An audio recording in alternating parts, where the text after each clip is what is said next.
महाराज जी, गंदा खान पान, गंदा आचरण को त्यागने में सफलता मिली है। आपकी कृपा से निरंतर नाम जप करने का भी अभ्यास कर रहा हूँ। महाराज जी, बार बार मन में ख्याल आता है हमारे जीवन का उद्देश्य क्या है। नाम जप के बाद भी प्रारब्ध को भोगना ही पड़ेगा। जब शरीर बना था तब नाम जप नहीं कर रहे थे। शरीर बन चुका, उसका प्रारब्ध निश्चित हो चुका है कि इतने समय में ये घटना घटेगी, इतने समय में ये अंग टूटेगा, इतने समय में ये सुख मिलेगा, इतने समय में ये मिलेगा। जन्म के पहले ही रच गया है, वो विधान रच गया है।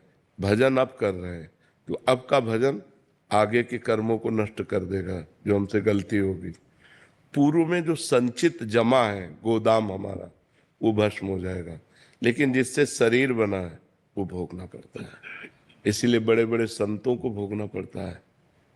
किसी को कैंसर हो गया, किसी को किडनी फेल, क्योंकि उनका अंतिम शरीर होता है तो अनंत जन्मों के सब पापों को थोड़ा थोड़ा करके भोगवा दिया जाता है। तो अवश्य में वो भोक्तव्यम कृतम कर्म शुभा शुभम, ये भगवान के वचन है। जो शुभ अशुभ कर्म से तुम्हारे शरीर की रचना हुई वो भोगना पड़ेगा। जो संचित है वो भस्म हो जाएंगे, जो क्रियमाण है वो निष्फल हो जाएंगे। चाहे तो इस कोटि का भजन करे कि प्रभाव रहित कर दे प्रारब्ध को, पर जब इस कोटि का भजन होता है तब प्रारब्ध को भोगने की क्षमता आ जाती है और भगवान की प्राप्ति की चाह उत्पन्न हो जाती है। वो अपने भजन को प्रारब्ध मिटाने में नहीं लगाता, क्योंकि उसको पता है हम प्रारब्ध मिटा भी दें तो जिस दिन शरीर को नष्ट होना उसी दिन नष्ट हो जाएगा। तो हम ऐसे भजन को ब्रह्मास्त्र को मच्छर मारने में क्यों लगाएं? ब्रह्मास्त्र का प्रयोग मच्छर मारने में क्यों करें? इसलिए बड़े बड़े संत आए हुए दुख को आदर से भोग लेते हैं और भजन करके भगवान को प्राप्त हो जाते हैं। समझ पा रहे हैं आप? महाराज जी, प्रारब्ध को सहने की क्षमता कैसे भी? नाम से। जितना नाम जप करोगे उतने प्रारब्ध को सहने की क्षमता। निरंतर नाम जब करते रहे तो जो भी कष्ट आएंगे, जैसे परसों हमारा पर्स गायब हो गया तो उसको सहने कोई समस्या नहीं हुआ। मैं कोई दुख नहीं हुआ हमारा। हाँ ठीक है, धीरे धीरे हम छोटी छोटी घटनाओं से ऐसी अपनी बुद्धि को विकल ना होने दें। जितना नाम जप करोगे बड़ा अकाउंट जमा होगा नाम का, उतने बड़े से बड़े दुख को आप आनंद पूर्वक सह सकते हैं, आप हंस कर सह सकते हैं।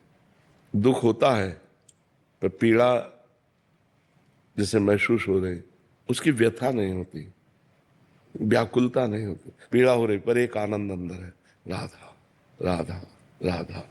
तो आज की गरीबी, आज का दुख, आज की समस्या को देखकर हम भगवान का आश्रय न छोड़ें, भजन न छोड़ें।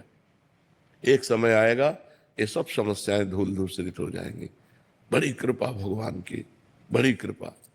कितना कष्ट जीवन में, लेकिन हर कष्ट को सहने की भगवान ने सामर्थ्य दी। हमारा पूरा जीवन बचपन से लेकर अभी तक कष्टमय ही है।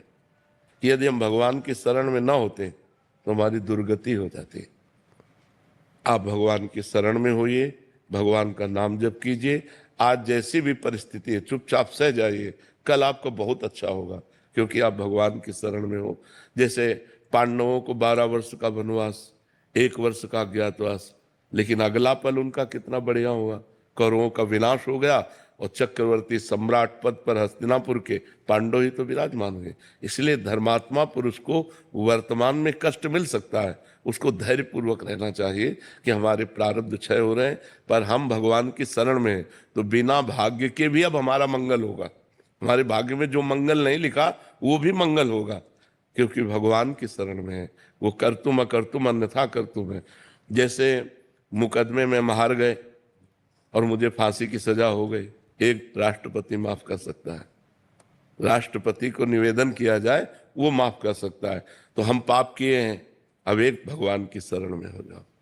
वो समस्त ब्रह्मांडों के स्वामी, वो कह रहे हैं अहम त्वाम सर्व पापेभ्यो मोक्षयिष्यामि मा शुचा, मैं तुम्हें समस्त पापों से मुक्त कर दूंगा, पवित्र कर दूंगा। तो भगवान की शरण में हो जाओ, खूब नाम जप करो। हम देखो, अब एक आदमी का अगर पर्स जाता 1500 रुपये तो होंगे ही, वो आदमी विक्षिप्त हो जाता है यार, उसी की चिंतन में रहता। आपने थोड़ा भजन किया, विवेक प्रकट हुआ, आप सह गए। आप ऐसे बड़ी से बड़ी समस्या को सह सकते हैं जब आपके पास भजन रूपी धन होगा। इसलिए खूब भजन करो और शांत रहो, और देख लेना जितना गया है ना, ये बहुत कम गया है। वृंदावन में या भगवत मार्ग में जब हम कदम रखते हैं, हमारी कोई हानि होती है, तो जब बहुत बड़ी हानि होनी होती है वो छोटे में चली जाती है, और इसका ब्याज सहित आपको मिलेगा। जब आपको मिले तो देख लेना ब्याज सहित मिलेगा, वो कभी किसी का रखता नहीं। अगर आपका किसी ने खींच लिया है तो मालिक देख रहा है, वो सरकारी हिसाब से आपको देगा, आप चिंता न करें।